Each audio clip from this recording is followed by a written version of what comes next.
I'll be the last one left. Welcome welcome welcome welcome to you special channel study professor. This is Sushil Kumar Sharma and आज हम discuss करने जा रहे हैं कि प्रोक्रास्टिनेशन की आदत अगर लंबे समय तक बनी हुई है तो आप में कौन कौन सी समस्याएं आ चुकी हैं। ऐसे कौन कौन से सिम्टम्स हैं जो आपको अपने अंदर या अपने दोस्तों के अंदर या अपने बच्चों के अंदर देखने को मिल सकती है अगर वो लंबे समय तक उसे काम टालने की हैबिट बनी हुई है। एंड ऑब्वियसली ऐसी समस्या को हर कोई सॉल्व करना चाहता है, तो फिर कैसे करें इस समस्या को सॉल्व। तो ऑब्वियसली जो बच्चे कॉम्पिटिटिव एग्ज़ाम को क्लियर करना चाहते हैं उनके लिए इन सब चीज़ों की ज़रूरत बहुत ज़्यादा बनती है, तभी चांस बनता है कि आप एक अच्छे रैंक के साथ कॉम्पिटिटिव एग्ज़ाम क्लियर हो सकें। इसीलिए हम आपसे ये सारी बातें डिस्कस करने जा रहे हैं। इससे पहले हम प्रोक्रास्टिनेशन के बारे में हम डिस्कस करना शुरू किए थे, तो सबसे पहले हमने डिस्कस क्या किया था, एग्जाम्पल्स ऑफ प्रोक्रास्टिनेशन। फिर आज हम डिस्कस करने वाले हैं कि अगर प्रोक्रास्टिनेशन की हैबिट लंबे समय से चली आ रही है तो आपको क्या क्या समस्याएं हो सकती हैं, और ये बहुत ज़्यादा इंपॉर्टेंट आपके लिए है। ठीक है, तो इसके बारे में हम डिस्कस करते हैं। Let us do this.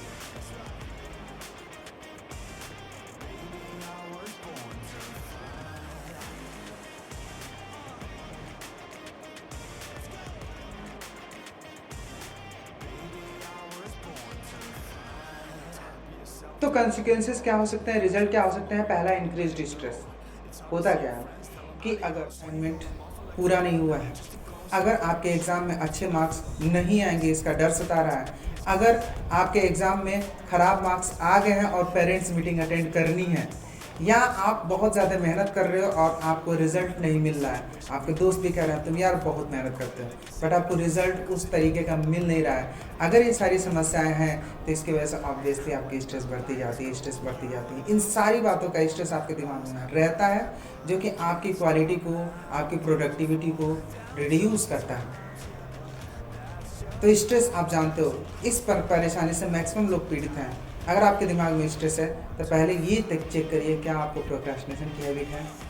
99% chance है कि होगा, check it. Second, not able to complete course in time. General तौर पर होता क्या है कि किसी भी कोर्स को मान के चलो कि आप क्लास 12th में ही हो, पढ़ाई कर रहे हो, किसी वजह से 3 से 4 चैप्टर छूट गया, आप तय करते हो कि यार ये 4 चैप्टर हम कंप्लीट करेंगे। ये मैक्सिमम लोग के साथ होता है, देखिएगा। तो आप क्या करते हो कि उस कोर्स को कंप्लीट करने के लिए तय करते हो कि हम कल कंप्लीट करेंगे, या संडे को कंप्लीट करेंगे, या नेक्स्ट संडे को कंप्लीट करेंगे। और ऐसा करते करते ऐसा भी होता है कि बोर्ड एग्ज़ाम पास आ जाता है और आपको उस चैप्टर का एक भी बार आप स्टडी किए नहीं रहते हो, और आपको सबसे पहला टेंशन मालूम है क्या होता है कि यार वो जो 4 चैप्टर छूट गया था अभी तक कंप्लीट नहीं किया, उसे पूरा करना है। जनरल तौर पे मैक्सिमम लोग उसी चैप्टर से शुरुआत करते हैं अपनी तैयारी, जो कि और बुरी कंडीशन को जन्म देता है। दूसरी चीज़, not able to revise well. आप अपने सिलेबस को अच्छे से रिवाइज नहीं कर पाते हो। इसका वजह क्या है, अगर मान लें आप पढ़ाई करते हो तो आसान होता है, लेकिन उस सिलेबस को पूरी तरह से रिवाइज करना वो बहुत कठिन होता है और बहुत बोरिंग होता है। पहले revision is most boring thing. अच्छा, अगर रिवीजन करना है तो उसके लिए समय निकालना हमारे लिए सबसे टफ काम होता है। अगर हम किसी तरह प्लान करके समय निकाल भी लिए तो उसको फॉलो करना भी टफ होता है। तो पहले तो आपको बताऊं कि उसके लिए प्लान करना रिवीजन के लिए, यही हम नहीं कर पाते। अगर कुछ लोग प्लान कर भी लेते हैं तो उसको फॉलो नहीं कर पाते। क्यों? क्योंकि प्रोक्रास्टिनेशन यानी काम टालने की आदत जो है। तो अगर काम टालने की आदत है तो ऐसा भी आप देखते होंगे कि आप किसी भी सिलेबस को पढ़ते लेते हो एक बार, आप किसी भी तरह से, लेकिन आप जनरली देखते होंगे कि हर बार आप एक चीज़ देखते हो कि आप उस सिलेबस का रिवीजन कर ही नहीं पाते हो, और हर बार ये कहते हो यार एक बार भी मैं पूरे सिलेबस को रिवाइज कभी भी नहीं कर पाता हूँ।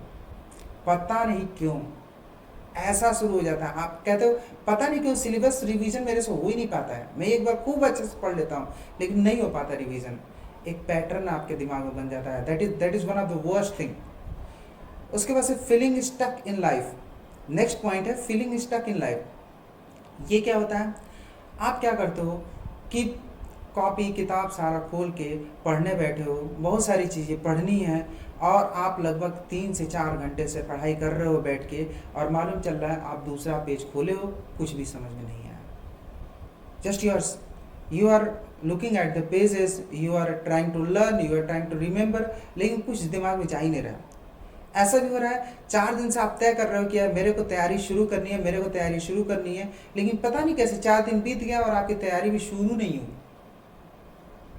कॉपी किताब लेके बैठ रहे हो, सारी व्यवस्था कर ली हो, लेकिन तब भी आपकी तैयारी शुरू हुई ही नहीं है। आप फील कर रहे हो 4 डेज पता नहीं कैसे मेरा चला गया।